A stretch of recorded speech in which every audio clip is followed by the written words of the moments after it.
Sé que ya han pasado pues 29 días, pero aún estamos en el primer mes, así que aprovecho para extender una felicitación no solamente a ti, sino a toda la audiencia, esperando y deseando que sea un muy buen año lleno de bendiciones para cada uno de los que nos escuchan, para sus familias y pues pidiendo esa prosperidad, abundancia y bendiciones para todos y cada uno. Muchas gracias, muchas gracias. Bienvenido, cónsul. Aquí a los presentes les comento que el cónsul nos va a hacer una presentación. Si tienen preguntas o dudas respecto a la presentación, les pedimos de favor que escriban sus preguntas en el buzón de mensajes y con gusto su servidor al final les dará lectura o si lo desean pueden levantar la manita de Zoom, así como lo voy a hacer yo, para que podamos darles la palabra y puedan hacer sus preguntas de lleva voz. Así que muchas gracias por estar aquí. Adelante, cónsul. Pues muchas gracias nuevamente, Abel, y una disculpa por el retraso, pero como ustedes sabrán, el pasado fin de semana nos afectaron las condiciones climáticas, tuvimos adversas, como saben, en gran parte de Estados Unidos, la onda polar, que estuvo caracterizada por tormentas invernales, y a raíz de eso, pues que ocasionó varios problemas como cancelaciones de citas que tuvimos que reprogramar, y por el otro lado también se requirió mantenimiento de la infraestructura, porque como ustedes comprenderán, y para todos aquellos que pues están en climas más agradables que los que nos afectan en Estados Unidos, pues lamentablemente la nieve es muy bonita, pero el problema es que implica varios problemas técnicos porque hay que dar mantenimiento, hay que hacer cambios, hay muchas veces que reparar cables, sobre todo que afectan las comunicaciones, y pues eso hemos estado sufriendo esta semana, porque recuerden que la tormenta se extendió hasta el lunes, es decir, solamente llevamos 3 días y todavía quienes tienen familiares aquí en Carolina del Norte les podrán contar que todavía no se derrite el hielo, porque las bajas temperaturas han continuado y pues esto obviamente pues ha ocasionado que apenas estemos en pues muchos de los trabajos de mantenimiento. Una vez aclarado esto, pues iniciamos con el tema de hoy, que yo sé que es parte de su taller, parte de las asignaturas y de los cursos que les da muy amablemente a Mexcan y que van contribuyendo a su formación. Con esto pues estaríamos culminando, creo que una serie de temas que hemos venido trabajando desde el año pasado, en este caso el testamento. Y bueno, como saben, pues son temas un poco jurídicos y a veces son un poco áridos por lo propio del tema. Empezaríamos por definir qué es un testamento y pues un testamento es un acto personalísimo, revocable y libre por el cual una persona capaz dispone de sus bienes y derechos y declara que cumple con deberes para después de su muerte. Esto está así tipificado en el artículo 1295 del Código Civil para el Distrito Federal. Es muy importante porque el jefe del área de fe pública o de poderes tiene la obligación de entrevistar al interesado y debe cerciorarse que se encuentra en el pleno uso de sus facultades mentales y que actúa de manera libre y voluntaria. Esto es muy importante. ¿Por qué? Porque lamentablemente hemos tenido los casos y se los comento, llegan personas cuando ya no están en el uso de sus facultades mentales con Alzheimer y es entonces cuando la familia se preocupa de que no dejó obviamente un testamento y por lo tanto no ha designado a aquellas personas que van a ser beneficiarios de sus bienes. Lamentablemente, cuando llegan con una persona ya que presenta problemas de Alzheimer, ya no es posible que esta persona transmita esos bienes. ¿Por qué? Porque, repito, ya no está en el uso pleno de sus facultades y por los tantos ya no puede vincularse y obligarse de manera libre y voluntaria. Esto es algo, repito, que establece el propio Código Civil y es muy importante porque la persona debe estar en el uso de sus facultades. Por lo tanto, yo los exhorto, les recomiendo que se haga el testamento, pero cuando la persona se encuentra bien, cuando la persona está en el pleno uso de sus facultades mentales, no tenemos que esperar a que la persona tenga 80 años o que la persona tenga Alzheimer, que el Alzheimer no es necesariamente asociado a una edad particular. Ahora sabemos que también se puede presentar en etapas más tempranas o con personas que tienen otro tipo de padecimientos o enfermedades y que estos afectan obviamente el sistema nervioso o bien la capacidad mental. Repito, no es exclusivo de una edad. Tendemos a asociarlo a la tercera edad, a personas que ya tienen, pues obviamente 70, 80 años, 90 años, pero no. Debemos de hacer el testamento siempre antes de que la persona llegue o presente algún padecimiento que lo imposibilita en sus capacidades mentales. ¿Cuáles son las limitantes? Pues ya platicamos un poquito de eso y cabe señalar que estas capacidades están obviamente hechas patentes en el artículo 1306 del Código Civil para el Distrito Federal y establece quiénes no pueden hacer o dejar un testamento. El primer limitante son los menores que no han cumplido 16 años de edad y los que habitual o accidentalmente no disfrutan de su cabal juicio, es decir, que no están en el pleno uso de sus capacidades mentales. Términos que es importante que tengamos presentes siempre, sobre todo ahora que estamos platicando del tema de testamento, son términos que son básicos y que se van a utilizar siempre en un testamento. El primero, heredero universal, es el causaviente a título universal del testador o al que se le dejará la totalidad de los bienes y se le instruye sin necesidad de determinar qué bienes se le heredan. Puede tratarse de una persona física, una persona moral, puede ser una sociedad, puede ser incluso un estado y puede instituirse uno o varios. Entonces, heredero universal es aquella persona a la que nosotros le estamos dejando nuestros bienes de manera simple y sencilla. Legatario es el causaviente a título particular y por lo tanto se debe especificar cuál bien se le deja. Por ejemplo, si está legando una casa, una cuenta de banco, tiene que especificar en qué lugar se encuentra esta casa, dar todos los detalles porque es un bien inmueble. Es decir, el legatario es esa persona particular a la cual se le va a dejar un bien. El tercer punto, y que yo creo ustedes todos lo han escuchado alguna vez, o quien haya hecho un testamento estará familiarizado con el término, albacea. La albacea es la persona que se va a encargar de administrar todos los bienes del testador desde su fallecimiento hasta el momento de entregarlos a los herederos y legatarios. Puede nombrarse a varias personas para que actúen conjuntamente como albacea o a una sola, o uno de los herederos puede ser también albacea.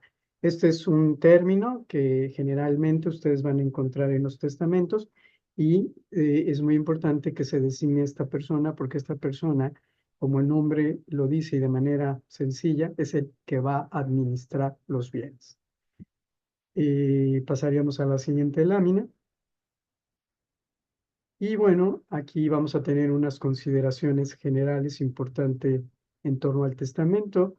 El primero es que el testador puede presentar una relación de los bienes que conformarán la herencia y de las personas que serán herederos o legatarios, salvo cuando se trate de un heredero universal. Esta lista se le conoce también comúnmente como la masa de los bienes, es decir, cuando se tienen varios bienes. Tenemos dos casos: personas que van a dejar o desean dejar varios bienes, o personas que solamente van a dejar uno, personas que van a dejar a varias personas como sus beneficiarios, o también una persona que va a dejar solamente a una sola persona como su heredero, en cuyo caso se le llama heredero universal, como ya vimos anteriormente. Otro punto a considerar que es importante es que no es necesario que el testador acredite la propiedad de los bienes incluidos en el testamento. ¿Qué quiere decir esto? Que basta que los mencione solamente y que de esta manera queden señalados en el testamento. Ya corresponderá al momento del fallecimiento y cuando esto forma parte, porque esto es importante señalar, de un juicio, el juez será el que deberá determinar, obviamente, los detalles de la propiedad que se dejaron o que se entregaron. Pero al momento, repetimos, de hacer el testamento, no es necesario que se acredite, basta con que se indiquen y se mencionen. Eso sí es importante de manera detallada. Otra consideración es que el testador debe expresar clara su voluntad al titular, quien redactará la escritura del testamento sujetándose a la voluntad del interesado y la leerá en voz alta para que éste manifieste si está de acuerdo. Esto también es algo que está señalado, que está establecido en el artículo 1512 del Código Civil para el Distrito Federal. Otra consideración más que es importante señalar es que la escritura del testamento será firmada por el testador y por el jefe de la oficina consular, asentando el lugar, el año, el mes, el día y la hora del otorgamiento. Esto es muy importante porque más adelante, seguramente en la plática que vamos a tener todos, porque pueden hacerse más de un testamento y la manera de que un testamento pierde validez es precisamente por la hora en la que se hizo. Entonces es muy importante que en el testamento quede asentado el lugar, el año, el mes, el día y la hora, porque repito, si hubiese otro testamento posterior u otros testamentos, el que tendrá validez y el que será, perdurará y el que podrá tener, obviamente, todos los efectos jurídicos, es aquel que haya sido el último. ¿Cómo sabemos cuál fue el último testamento? Repito, y esta consideración es muy importante, por el año, el mes, el día y la hora en que se otorgó. Una consideración más es que al otorgar un testamento, el jefe de la oficina consular debe notificar oficialmente al Archivo General de Notarías del Distrito Federal. Esto es decir, es un aviso formal que se tiene que hacer. Es decir, cuando la persona viene, se presenta en el consulado, hace su testamento, nosotros tenemos que hacer todavía un trabajo, no termina con el testamento y con entregarle el documento a la persona. Nosotros tenemos que hacer una comunicación oficial al Archivo General de Notarías del Distrito Federal informando precisamente que se celebró un testamento con los datos que les mencioné anteriormente. Y de esta manera quedará la constancia en el archivo y será muy importante, vuelvo a repetir, para hacer valer futuros testamentos que pudieran en un momento dado encontrarse o que pudieran entrar en contradicción. Pasamos a la siguiente lámina. Muy bien, los requisitos aquí vamos a mencionar, y es muy importante lo que vamos a mencionar. Es necesario que los bienes que se pretenden dejar se encuentren en territorio nacional, es decir, en México. Nosotros no podemos o no tenemos la facultad para alegar, al menos el consulado, bienes que se encuentren en Estados Unidos. Los bienes deben de encontrarse en territorio mexicano, sean bienes inmuebles o bienes muebles. Sea cual sea el tipo de bien, debe encontrarse en territorio mexicano. Los requisitos, y aquí los vamos a mencionar, los vamos a ver de manera detallada. El primero sería, hay que hacer la cita. Contamos actualmente con 3 opciones para hacer la cita. La primera es por teléfono, llamando a un call center que se llama Mi Consulado. No somos nosotros, el call center se llama así porque funciona para toda la red consular. El número, como podrán ver ustedes en pantalla, es el 1-424-309-009. Una segunda opción es por internet a través de la página que es citas.sre.gov.mx y ahí tendremos que seleccionar la opción de fe pública. La última opción, la tercera, es por WhatsApp y es enviar un mensaje al número que es el mismo número del call center, que es de Mi Consulado, y seleccionamos la opción que diga fe pública. Es decir, recuerden, tenemos 3 maneras de hacer la cita. El segundo requisito es la identificación oficial que se encuentre vigente de preferencia. Y en esos ejemplos les podemos mencionar, debe ser el pasaporte mexicano, la matrícula consular, la credencial para votar con acta de nacimiento. La identificación debe tener el nombre completo y correcto. Esto es bien importante porque de no asentarse correctamente, esto a la postre puede dar margen a juicios en los cuales se pretenda invalidar o impugnar los testamentos. Entonces, es muy importante que la información que contiene el testamento sea correcta, verídica, congruente y exacta con la documentación para evitar, repito, que en el futuro haya algún posible juicio, se abra un juicio para impugnarlo. ¿Por qué? Porque precisamente hay errores en el documento. Un requisito más, que sería el segundo, es el acta de nacimiento, de preferencia que sea de reciente expedición, el acta de matrimonio, de recién también expedición de preferencia, y o si se ya a la persona en un momento dado se trata de el cónyuge, pues haya acta de defunción y o bien el acta de divorcio. Esto es importante, ¿por qué? Porque recuerden que cuando estamos dejando un bien, ¿sí? Cuando estamos dejando un bien, esto es bien importante, tenemos que, por lo general, estamos casados, o bueno, puede tratarse de una persona soltera, pero si estamos casados o hemos contraído nupcias con alguien, no podemos hacerlo sin el consentimiento del cónyuge. Por eso es muy importante que, a falta del acta de matrimonio, si es que estuvimos casados, pues presentemos, si ya el cónyuge no se encuentra, el acta de defunción o bien el acta de divorcio. Pero siempre tiene que estar cualquiera de los tres documentos, ya sea el acta de matrimonio, ya sea el acta de defunción o el acta de divorcio. El cuarto requisito es cuando el testador, es decir, la persona que quiere hacer el testamento, no pueda o no sepa leer, debe contar con un lector y escribiente. Es muy importante que este lector y escribiente no debe de ser pariente ni heredero y muestren una identificación oficial que también debe estar vigente. Esto es muy importante. Vuelvo, hay situaciones en las cuales las personas obviamente no saben leer y escribir. Esto implica que deben de ayudarse, apoyarse con una persona que sí sepa leer y escribir, y esta persona deberá presentarse junto con ellos al momento de hacer el testamento. Es muy importante que esta persona que va a ser el lector y escribiente no tenga relación con la persona que va a dejar los bienes. ¿Por qué? Y esto se los menciono, es muy importante. No debe de haber una relación, porque de otra manera esto viciaría el testamento. ¿Por qué lo viciaría? En derecho se conoce vicio porque invalida precisamente el libre ejercicio, la voluntad y el consentimiento de la persona. Se entiende que si es un pariente, pues va a tener algún interés y por lo tanto no sería objetivo.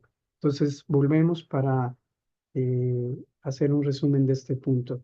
El testador deja sus bienes, pero cuando va a hacer el testamento no sabe leer y escribir, por lo cual requerirá que una persona la apoye. Esta persona que lo va a apoyar no puede ser su familiar. Y aquí repito, no puede ser su familiar, no puede ser su esposo o esposa y no puede ser sus hermanos, no puede ser sus hijos. ¿Por qué? Porque debe de ser una persona objetiva e independiente que no incida en la voluntad del testador, de la persona que va a dejar los bienes. En pocas palabras, que esté libre su voluntad y que no sea objeto de una manipulación. ¿Ok? Por último, ya terminaríamos con los requisitos, sería el costo. El costo es de $451 para ciudadanos mexicanos. Se aplica un descuento del 50%, por lo que el costo, y esto es bien importante, es de $225,50. Es decir, quédense con esta cantidad porque esta sería obviamente para nosotros los mexicanos, que es de $225,50. Es importante hacer aquí una precisión o nota, que es que en el caso de los herederos se deberá contar con el acta de nacimiento de los hijos y o acta de nacimiento de los cónyuges, y debe ser un documento original para precisamente hacer constar la relación y el beneficio que se va a otorgar a través de los bienes que se van a dejar. Ahora sí, pasamos a la siguiente lámina. Muy bien, tenemos casos especiales y vamos aquí a mencionar 3 de ellos para que ustedes los tengan presente y en mente. El primero es cuando el testador ignore el idioma del país, deberá escribir de puño y letra en el idioma que hable, que su testamento será traducido al español por un intérprete, esto de acuerdo a los artículos 1503 y 1518 del Código Civil para el Distrito Federal. Segundo, el intérprete o lector o escribiente no podrá ser, como ya hemos mencionado, pariente del testador o beneficiario del testamento. ¿Por qué? Porque habría un conflicto de intereses y la voluntad del testador no sería genuina. El jefe de la oficina consular debe incluir los datos generales del intérprete, el lector o escribiente en la escritura. Es decir, esto que mencionamos como casos especiales son más bien eh, puntualizaciones que debe de cumplir el lector o escribiente.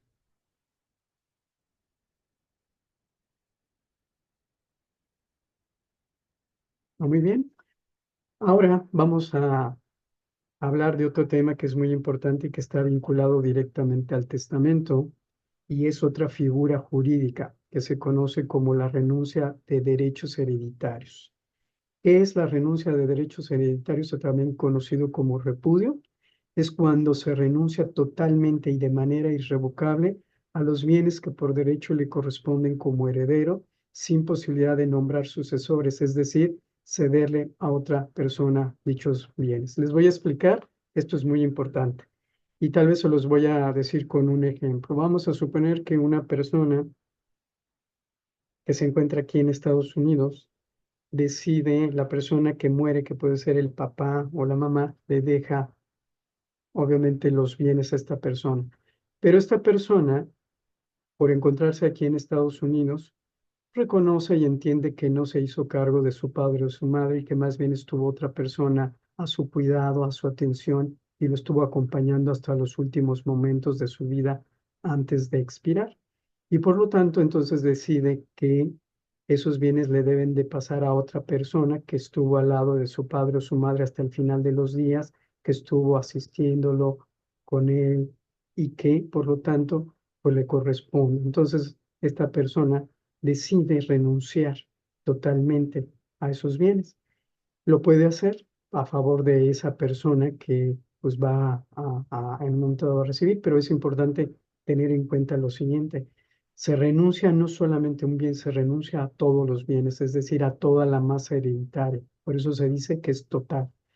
¿Y por qué se dice que es irrevocable? Porque una vez que una persona renuncia a esos bienes que le correspondían como heredero, ya no los puede recuperar. Una vez que se renuncia a ellos, no hay manera de volver a retomarlos o volverse a convertir en heredero. Por eso se dice, no hay posibilidad de que nombre sucesores ni que tampoco se los ceda a otra persona. Es decir, la persona renuncia a los bienes y no puede en un momento dado retratarse de esta decisión que tomó y tampoco puede incidir en quién va a cederle, a quién le va a ceder estos bienes, ¿ok? Entonces, eso sería con respecto a la renuncia de derechos hereditarios y pasaríamos a la siguiente lámina.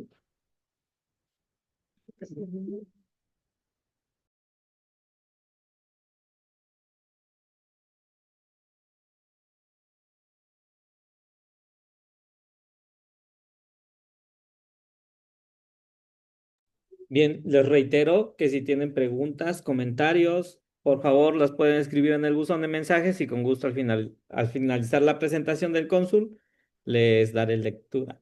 O pueden levantar la manita de Zoom y también les daremos la palabra. Adelante, cónsul. Muy bien, pasamos a la siguiente lámina.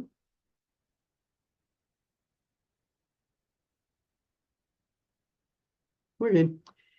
Es muy importante también esto, también nos han preguntado muchos acerca de las personas. También un testamento se puede otorgar en el extranjero, solamente debe de cumplir ciertas condiciones y se los voy a decir. Es decir, puede hacerse ante un notario extranjero y en ese caso los testamentos que son otorgados ante notario extranjero, los testamentos expedidos son por autoridad extranjera, deberán ser legalizados o apostillados según corresponda y traducidos por perito oficial y protocolizados por notario público mexicano. ello con el fin de que pueda surtir efectos en territorio nacional. Les voy a explicar también un poquito más con un ejemplo. Yo sé, recuerden que son temas muy jurídicos, pero voy a tratar de hacerlos por lo más explicable y lo más sencillo. Vamos a hacerlo con un ejemplo. Vamos a suponer que la persona se encuentra viviendo aquí en Carolina del Norte, particularmente aquí en Raleigh, y decide no hacerlo en el consulado mexicano, su testamento. ¿Ok? Lo puede hacer ante un notario extranjero. Muy bien, va ante un notario americano, hace su testamento, deja sus bienes, decide a qué persona se los va a dejar. Muy bien, pero ese testamento va a tener efectos en territorio mexicano. Como el testamento va a tener efectos en territorio mexicano, ese testamento que hizo ante un notario gringo, americano, estadounidense, pues tendrá que cumplir ciertos requisitos para que tenga validez en México. ¿Cuáles son esos requisitos? El primero es, por encontrarnos en Estados Unidos, ese documento tendrá que estar apostillado. Y una vez que esté apostillado por el Departamento de Estado de los Estados Unidos de América, que cuenta con oficina en Raleigh y en Charlotte, deberá estar traducido por un perito oficial. Ya que el testamento esté apostillado y traducido al español, lo presentarán en México ante un notario público mexicano que deberá de protocolizar el documento para que éste tenga validez. ¿Qué significa esto? Que el notario público en mexicano deberá reconocer ese documento y deberá inscribirlo en el archivo de notarías para que este testamento exista en México. Si recuerdan, al principio de nuestra plática yo les comentaba que entre los requisitos del testamento y que ustedes no lo vean, que es un trabajo de nosotros, es que una vez que viene la persona y hace el testamento, el trabajo no termina ahí. Nosotros debemos de hacer una comunicación oficial al archivo de notarías, pero eso lo hacemos nosotros. En el caso de un testamento extranjero, no somos nosotros porque no lo hicieron ante nosotros. Entonces, quien va a hacer la notificación de manera formal y oficial va a ser el notario público al archivo de notarías. Y ese acto de notificación se llama protocolo o protocolización. Entonces, eso es con respecto, obviamente, a los testamentos otorgados en el extranjero. Pasamos a la siguiente lámina. Y bueno, ya con eso prácticamente estaríamos terminando la explicación del tema de testamentos y estaríamos pasando pues a una pregunta que estaría obviamente resumiendo toda nuestra exposición, y es decir, ¿cómo obtener un testamento ante el Consulado de México en Raleigh?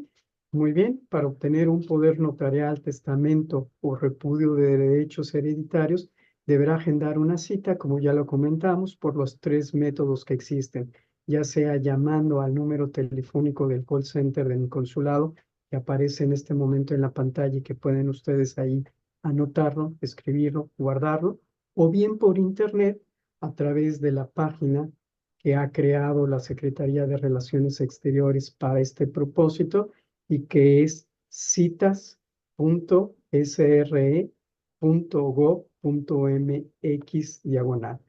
Recuerden que se debe de agendar una cita por cada persona que participa en el trámite con el fin de presentarse en las oficinas del consulado para la revisión de sus documentos.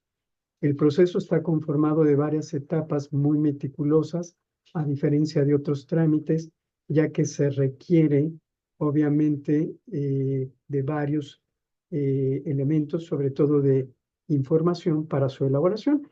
Aquí vamos a recordar, tenemos nosotros que revisar varios documentos porque tenemos que checar el estatus marital de la persona, si se encuentra casado o separado, divorciado o es soltero, porque influye y determina obviamente el proceso del testamento, porque repito, una persona que se encuentra casada tiene que hacerlo constar en el testamento porque la persona cónyuge tiene derecho precisamente a la masa hereditaria, así como los hijos. No pueden en un momento dado eliminarse. Y si se abre un juicio, obviamente con motivo del testamento, esto es parte del juicio y todas las personas a las que tienen derecho podrán reclamar o impugnar en un momento dado el testamento si éste no se hiciera correctamente y no contemplara a todas aquellas personas que tienen derecho. Entonces, repito, el trámite del poder natural es delicado, es minucioso, porque requiere incorporar información, y repito, no solamente de la persona que va a dejar el bien, la persona que lo va a recibir, de la persona. Sí, exacto. Y obviamente también pues tiene que hacerse constar los detalles del bien inmueble. Recuerdan que mencionábamos si se trata, por ejemplo, de un terreno, pues tendrá que indicarse en dónde se localiza, las medidas que tiene este, y así sucede con cada uno de los bienes. Si bien es cierto y repetimos, no hay que hacer el listado, sí tienen que mencionarse específicamente el bien del que se trata, y por lo tanto deberá de quedar claramente el tipo de bien que se está dejando, sea este un bien inmueble o un bien mueble. Entonces, es muy importante. ¿Y por qué reiteramos esto? Porque sí requerimos que tengan paciencia, porque vendrán aquí al consulado y pues estarán en un promedio que puede ser más o menos, que es el tiempo que toma el poder, de 4 horas. Y esto es importante porque deberán de notificarlo a su trabajo, o el día que tengan su cita deberán contemplar ese tiempo, porque deberán estar en el consulado y y los llamaremos en diferentes momentos, porque tendrán que revisar el documento, tendrán que manifestar su conformidad, tendrán que revisar que esté correctamente, y hasta que esté revisado y no haya ningún error, podrá este imprimirse, porque una vez que se imprime ya no puede cancelarse. Es muy importante también, como mencionamos, cuando hay casos en los que la persona requiere de un traductor, de un escribiente, porque no sabe leer y escribir, pues también se tendrán que incorporar los datos de la persona. Y también es muy importante, recuerden lo que mencionamos al principio, en el caso de un testamento, tiene que haber de por medio una entrevista consular en el que el jefe de la oficina, en este caso yo, voy a entrevistar a la persona y me voy a cerciorar que la persona está en el pleno uso de sus facultades mentales, es decir, que está capacitado y está en el pleno ejercicio de sus derechos, para que de manera libre y voluntaria deje sus bienes. ¿Y qué significa esto? Que no esté afectado por alguna enfermedad, o que haya en un momento dado algún interés de alguna tercera persona que está incidiendo de manera errónea, equivocada e indebida para manipular. Entonces, sí, el proceso requiere tiempo, requiere varias etapas, no solamente es el documento escrito, sino también es el verificar la condición de la persona que va a dejar el testamento. Pasamos a la siguiente lámina. Y bueno, elementos a tomar en consideración, como ya lo mencionábamos, cuando asiste usted a su cita en el Consulado de México, sobre todo para hacer un testamento o también un poder notarial, aplica para los dos, es que debe de tomar en cuenta que debe cumplir con una serie de requisitos para este trámite, y que una vez aceptada su solicitud, el personal de la representación consular deberá seguir el orden de las etapas que integran el proceso de elaboración, por lo que este tipo de trámites requieren de varias horas para su expedición. Y es importante que recuerden que el mismo día otras personas también están solicitando el documento, y que no son la única persona, hay más personas que están también haciendo su trámite, y que por la naturaleza del mismo tendrá usted que estar pues aquí varias horas en el consulado.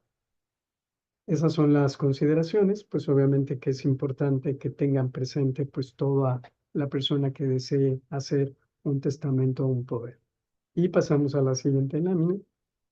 Y bueno, de esta manera ustedes podrán ver, hacemos nuevamente hincapié en la manera de hacer la cita. Recuerden, puede ser por teléfono, nuevamente lo pueden ver ahí en la pantalla una vez más, lo pueden ahí anotar. El número no solamente aplica para el teléfono, para el call center, ese número también se puede utilizar para hacerlo a través de la aplicación del celular de WhatsApp, y pueden usar ese número, repito, el 1-424-309-0009, es tanto para el call center, es decir, para llamada de teléfono, como también para hacerlo en el celular a través de la aplicación de WhatsApp, que ya todos tenemos en nuestro celular. Una tercera opción, recuerden que es también hacerlo de manera electrónica, online, a través de la plataforma que ha creado la Secretaría.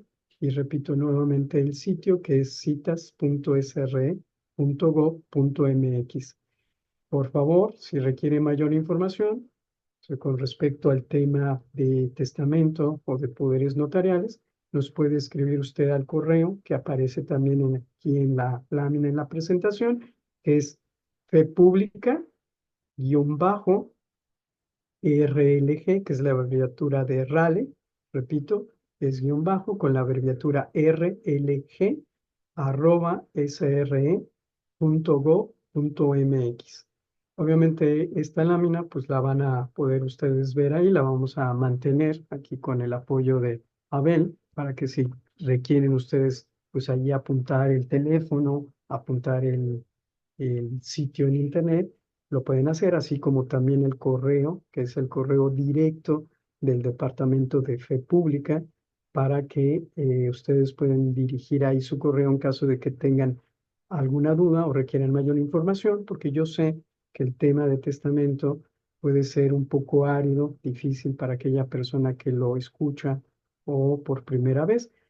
También habrá personas, como yo sé en la audiencia, que tiene a Abel y que tiene a Mixcal y que han seguido este taller a través de varios módulos que ya están familiarizados con la terminología jurídica, que no les va a ser tampoco tan extraño, pero sí tendrán posiblemente dudas específicas o dudas concretas. Y entonces, recuerden, pues siempre una presentación no permite extenderse todo lo que nos gustaron, lo que quisiéramos, y tampoco puede desahogar todas las dudas que tiene una persona, pero pueden mandar su correo al correo que ya les mencioné, donde pues les daremos nosotros respuesta a sus dudas o consultas.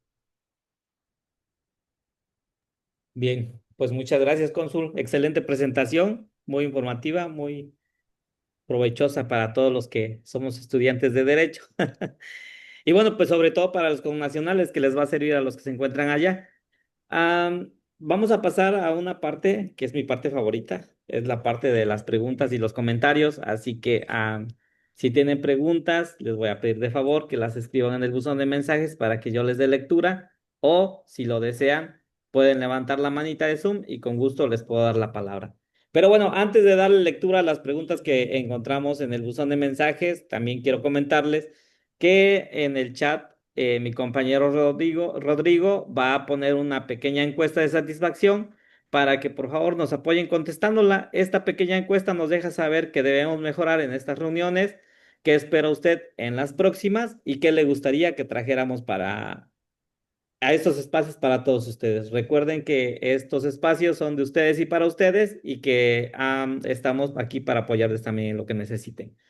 Bien, la primera pregunta que encontramos, cónsul, me parece que se contestó con el tema de que si se puede, dice, ¿este testamento es válido para propiedades en Estados Unidos? Perfecto. Sí, no importa, lo retomamos porque yo sé que es importantísimo que hagamos la precisión, la aclaración.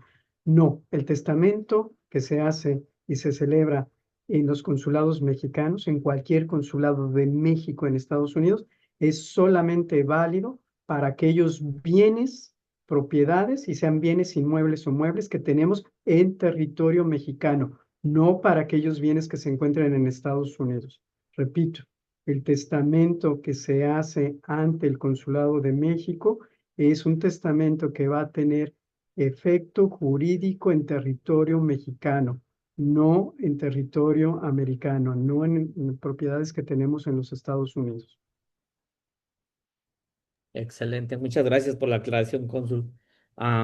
Los sigo invitando a que nos apoyen contestando la encuesta, ya se encuentra en el buzón de mensajes, así que por favor apóyennos, esto nos ayuda a mejorar para todos ustedes. La siguiente pregunta dice, buenas tardes, ¿en los consulados se hacen escrituras de propiedades que se encuentran en México y cuál es el costo? No, es muy buena pregunta. No, el consulado no puede hacer esto. Esta es una facultad exclusiva entre el vendedor, el comprador, y que deberán hacer constar su operación de compra-venta ante un notario público. ¿Qué es lo que se hace en el consulado? Un poder notarial para que la persona que se encuentre aquí en Estados Unidos se haga representar por una tercera persona de su entera confianza y pueda concluir, consolidar, obviamente, el contrato de compraventa. Vamos a explicarlo. En México hay una persona que quiere adquirir una propiedad, ya sea en Playa del Carmen, ya sea en Tulum, ya sea en Veracruz, ya sea en Oaxaca, ya sea en cualquier parte de territorio nacional.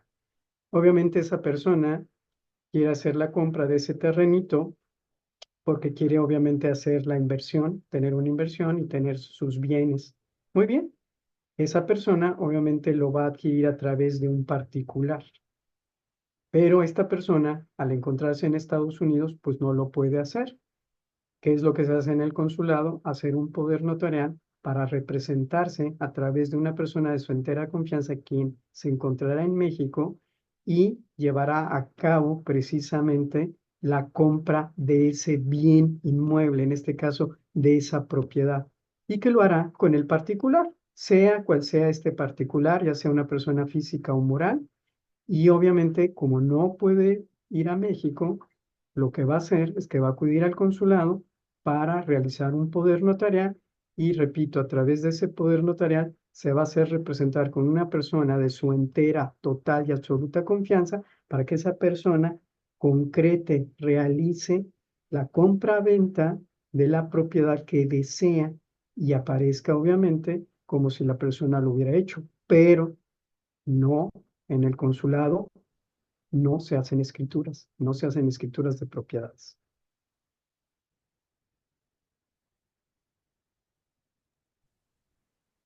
Perfecto, muchas gracias. Estaba teniendo aquí un mensaje que me mandaron, como lo comparto en varios grupos, también me estaban diciendo que qué posibilidades habría de que compartiéramos la presentación, cónsul. ¿Usted nos autoriza para compartirla con las personas que la soliciten?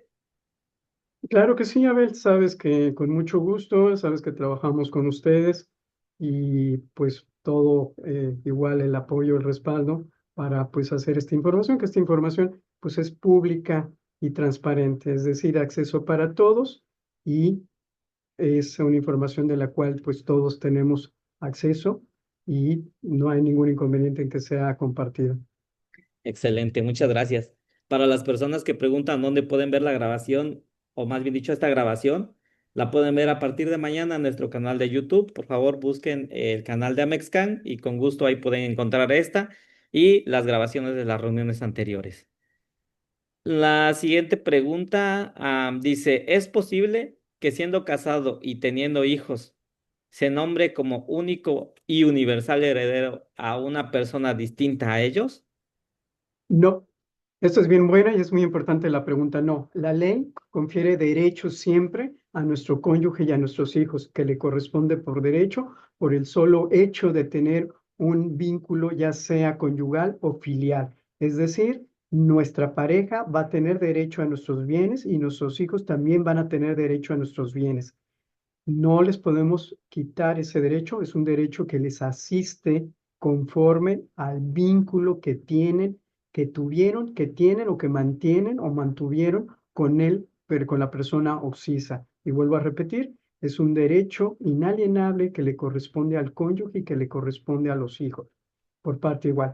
¿Qué es lo que pasa? Suponiendo, y esto nunca va a ocurrir en un poder, que ese nombre obviamente a una persona distinta a ellos, muy fácilmente los interesados, como puede ser el cónyuge o los hijos, pueden abrir un juicio, ya sea testamentario o intestamentario, en el cual impugnen y cuestionen y de una manera muy fácil pueden obviamente anular este documento. ¿Por qué? Porque van a demostrarle al juez que como hijos o cónyuge, o sea, es decir, con una relación sanguínea, consanguínea, ya sea conyugal o filial, ellos tenían derecho a los bienes. Recuerden que cuando nos casamos lo hacemos por bienes mancomunados, sociedad legal, y aunque digamos por separación de bienes, esto sigue protegiendo al cónyuge y sigue teniendo derechos sobre nuestros bienes mientras estuvimos en la relación conyugal. Yo creo que más bien aquí la pregunta sería cambiarla y sería que si puede nombrar como albacea. Sí, como albacea puede nombrar a una persona distinta a sus familiares. Recordemos que la figura del albacea es precisamente la de ser el administrador o garante de esos bienes cuando nosotros faltemos y de ver o cuidar que se haga la distribución correcta entre las personas que tienen derecho a esos bienes o de las personas que nosotros pretendemos dejar esos bienes. Eso sí lo puede hacer un albacea, que puede ser una persona distinta. Pero si nosotros tenemos esposa y tenemos hijos, esposa e hijos tienen derecho a los bienes que nosotros hicimos en vida y por lo tanto, cuando nosotros ya no estemos presentes, ellos podrán abrir un juicio, ya sea testamentario, si se dejó testamento, o si no se dejó testamento intestamentario, en el cual podrán reclamar la parte que les corresponde con todo derecho. Excelente, muchas gracias. Antes de continuar con la siguiente pregunta, les quiero comentar que las personas que gusten obtener la presentación, por favor, pueden dejar su contacto en el buzón de mensajes y con gusto se los puedo compartir. Bueno, también pedirles de favor que nos apoyen contestando la encuesta de satisfacción que se encuentra en el buzón de mensajes. Así con ello mejoramos toda esta participación para ustedes. La siguiente pregunta dice, ¿la persona que deja los bienes tiene que estar presente y también a la o las personas que se dejan los bienes para poder hacer el testamento? Una pregunta muy buena también. Es muy importante que la persona que va a hacer el testamento sí esté presente. Recuerden lo que les mencionaba como requisito. Yo, en este caso, quien se encuentra en el departamento, yo mismo, vamos a hacer una entrevista a esa persona para asegurarnos que esa persona está en el pleno uso de sus capacidad mental y que está consciente en consentirse en vincularse jurídicamente mediante un acto como es el testamento y expresar su voluntad. Es decir, en resumidas cuentas, el testador, quien está dejando los bienes, es obligatorio que esté presente al momento de hacer el testamento. No lo puede hacer por tercera persona y no lo puede hacer en línea. Tiene que estar presente. Quienes no es necesario que estén presentes son los beneficiarios, aquel que va a ser en un momento dado que van a recibir el beneficio del testamento o de la masa hereditaria. Ellos no es necesario. Quien sí es necesario, repito, es la persona que va a dejar los bienes porque tiene que probar que está en el pleno uso de sus facultades mentales y en consentirse jurídicamente y de manera libre en el acto del testamento. El costo es muy importante y te voy a pedir un favorzote, a ver, que pases a la siguiente lámina. A mí se me pasó, no terminaba ahí. Seguimos la siguiente y ahí van a ver todos, ahí por favor, los costos actualizados al 1 de enero de 2026. Estos costos, si quiero aclarar, no son fijados por el consulado. Estos costos son fijados directamente por una ley que se llama Ley de Derechos, que es aprobada por el legislativo mexicano, es decir, por el Congreso de México, el legislativo mexicano, quien aprueba esto, y estos son los costos que se aplican en toda la red consular. Y vuelvo a repetir, estos costos no los fija, no los establece el consulado, son establecidos mediante una ley que se publica el 1 de enero de todos los años y que es previamente autorizada, acordada y aprobada por el legislativo mexicano para que tenga efectos en toda la red consular. Van a ver ustedes los precios. En el caso de la renuncia de derechos hereditarios es de $177. En el caso del testamento público abierto para mexicanos es de $225 con 50 centavos. En el caso del mismo testamento público abierto, pero por extranjeros, van a ver ahí la diferencia. Tienen que pagar el doble, $451. En el caso de otros documentos, como pueden ser primer testimonio, que nosotros le conocemos, tienen un costo de $20. Esos son los principales costos, los pueden tener, los pueden copiar, los pueden anotar, y estos son los costos para toda la red consular vigentes desde el 1 de enero de 2026 hasta el 31 de diciembre de 2026. Perfecto, muchas gracias, Consul. Aquí también preguntan que si en una herencia de un terreno se puede agregar a una hermana aparte de los hijos y de la esposa. Sí, Efectivamente, los hijos y la esposa son herederos que les corresponde por derecho, por el vínculo que mantienen con el propietario, con el testador, que le corresponde. Pero si la persona, además de esposa e hijos, quiere dejarlo a una hermana, sí, y por eso es muy importante que lo haga a través de un testamento, porque de otra manera, al fallecer, de manera automática, quienes tendrán derechos a reclamar son solamente esposa e hijos. Si quiere que haya una persona diferente a la esposa y a los hijos, entonces deberá hacer el testamento y deberá de expresarlo de manera clara. Y en este caso, que habla de hermana o hermano, deberá de especificarlo para que precisamente pueda tener derecho a la masa hereditaria. Muy bien, cónsul, muchas gracias. Con eso terminamos la sesión de preguntas y respuestas. No tenemos más preguntas en el buzón de mensajes y parece ser que nadie más tuvo alguna otra pregunta. Cónsul, a nombre de la Asociación de Mexicanos en Carolina del Norte, agradecemos su participación. También a nombre de nuestras codirectoras, Elizabeth Kremer y Marlene Castillo, agradecemos la participación. Agradecemos al consulado por permitirnos traerlo a este espacio. Esperemos que puedan seguir participando con nosotros. Y bueno, le doy la palabra por si quiera dar alguna reflexión. Claro, Abel, pues antes que nada agradecer a todo el público, a toda la comunidad que tiene Amezcán, que sabemos que es una comunidad amplia y que además está muy siempre participativa e interesada en todos los temas, y no solamente que tienen que ver con cuestiones jurídicas como puede ser testamento y poderes notariales, también sabemos que están muy interesados en las cuestiones migratorias, en las cuestiones de protección.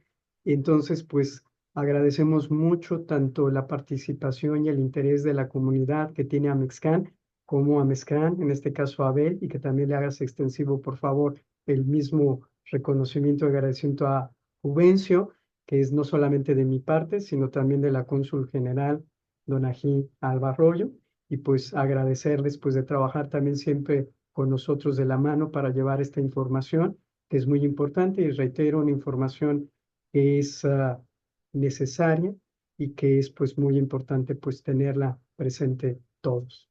Pues muchas gracias nuevamente a todos. Cuídense del frío. Yo sé que también ustedes allá en territorio mexicano han tenido unos días y siguen teniendo también unos días que han sido fríos. Nosotros pues estamos en las mismas circunstancias y nada más les comento para quien tenga familiar acá y que no se sorprenda, tenemos nuevamente este fin de semana, nuevamente advertencia de tormenta invernal. Así que pues seguiremos con los problemas de la nieve y del hielo. Yo sé que no se compara con las temperaturas de México, pero pues también manténganse abrigados y cuídense obviamente de los resfriados. Gracias, cónsul. Gracias a todos por su tiempo. Gracias a mi compañero Rodrigo por el apoyo técnico. Que pasen todos una feliz noche y que descansen. Hasta luego. Buenas noches. Buenas noches a todos.